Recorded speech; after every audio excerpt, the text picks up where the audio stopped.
ถ้าวันนี้นะคะคุณเป็นคนหนึ่งนะคะ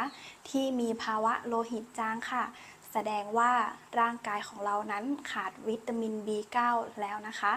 เราจะต้องรีบหาอาหารกลุ่มที่มีวิตามิน B9 ให้กับร่างกายของเราค่ะและอาหารที่มีวิตามิน 9 สูงจะอยู่ในผักใบเขียวเข้มแครอทนะคะหรือว่าแคนตาลูปค่ะและฟักทองค่ะ เราจะต้องทานอาหารกลุ่มนี้นะคะสลับกันเข้าไปค่ะเพื่อที่จะช่วยเพิ่มวิตามิน B9 ให้กับร่างกายของเราค่ะ